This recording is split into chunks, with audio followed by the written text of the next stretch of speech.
तो ये बात है उस रोज़ की। हाँ हाँ, बता रहे हैं भाई किस रोज़ की, हम जानते हैं आप लोग आजकल हमसे ज़्यादा एक्साइटेड रहते हैं।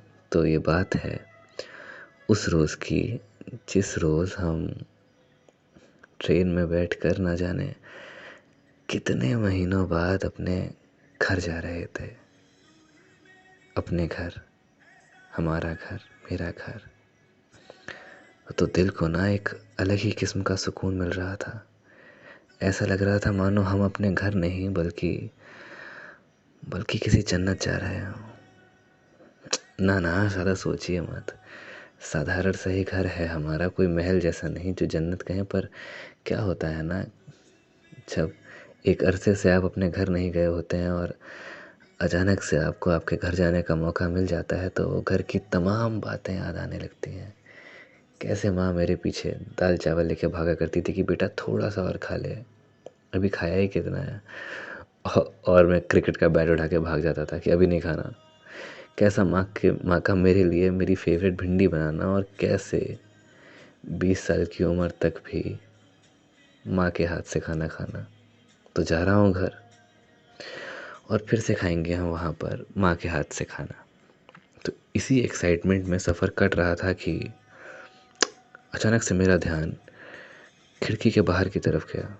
तो हमने खिड़की से बाहर झाँकने की कोशिश करी तो देखा एकदम से बारिश शुरू हो गई और बारिश की कुछ बूंदें आकर हमारे चेहरे को छूने लगीं, हल्के हल्के।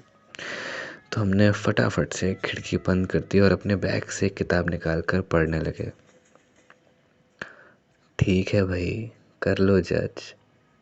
लगते नहीं हैं लेकिन हैं थोड़े से किताबी कीड़े हम। नॉवेल्स पढ़ने का काफ़ी शौक़ है हमें। तो बस घुस गए हम अपनी किताब में।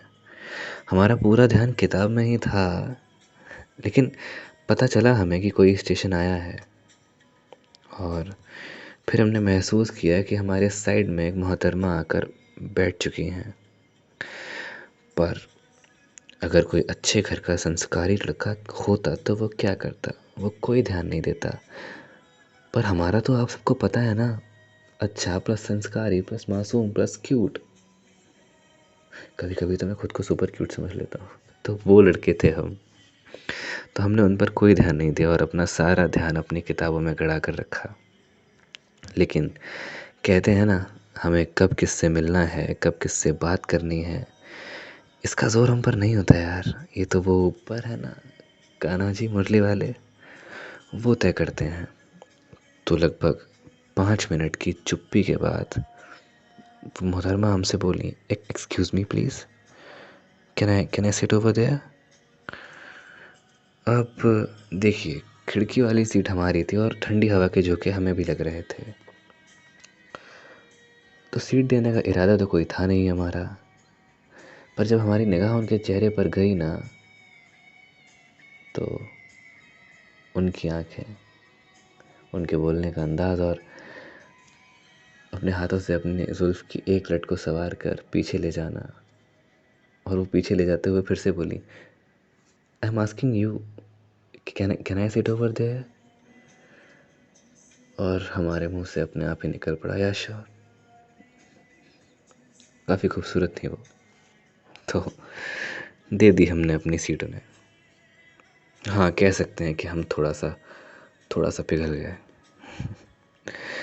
फिर हमने सोचा कि क्यों ना इनसे पूछा जाए कि एक्सक्यूज़ मी मैडम, ये खिड़की वाली सीट का क्या ऑब्सेशन है, और ये आप बार बार खिड़की की तरफ क्यों देख रही हैं, बाहर क्यों झाँक रही हैं।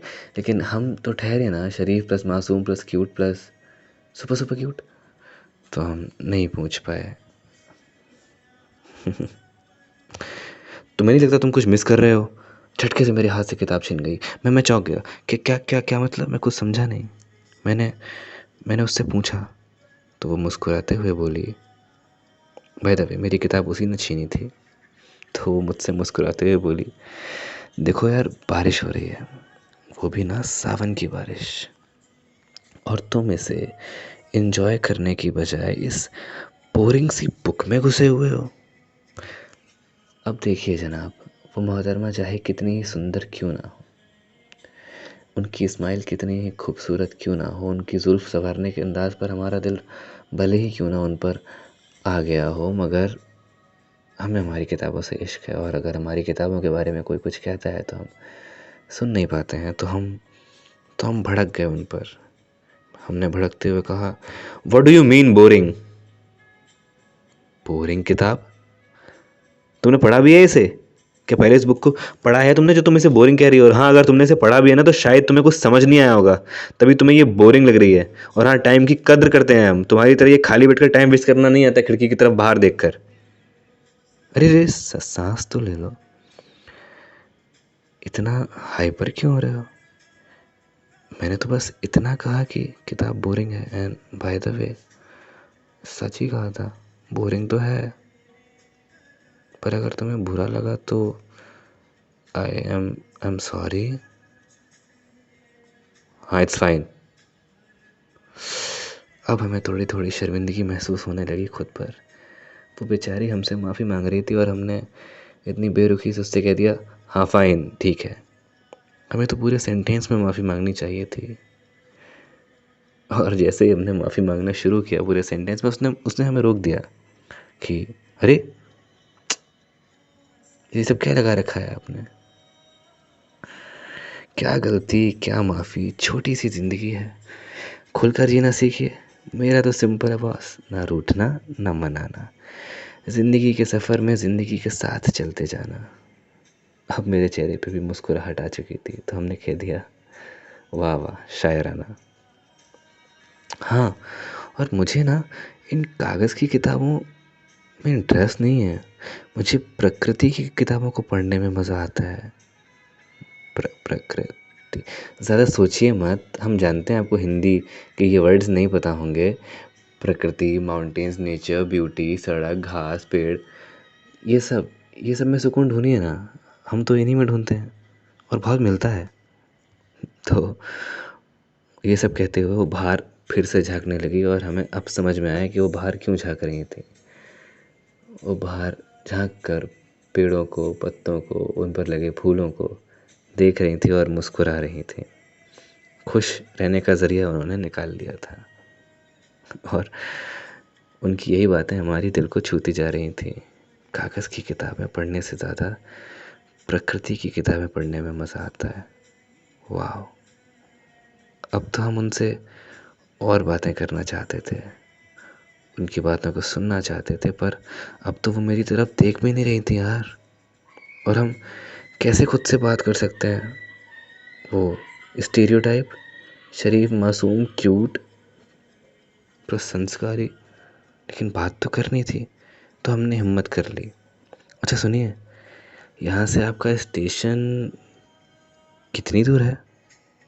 उस उन्होंने हमारी तरफ देखा और फिर एकटक देखती रही। बोली कि सफ़र का मज़ा सफ़र में ही है, मंजिल में क्या रखा है? नहीं नहीं, मुझे मंजिल ज़्यादा खूबसूरत लगती है, पता चलता है कि हमें कहाँ पहुँचना है, कहाँ जाना है, वो जगह कितनी खूबसूरत है, उसके बाद सोचेंगे। उसके बाद सोचोगे? क्या तब तक ज़िंदा रहोगे?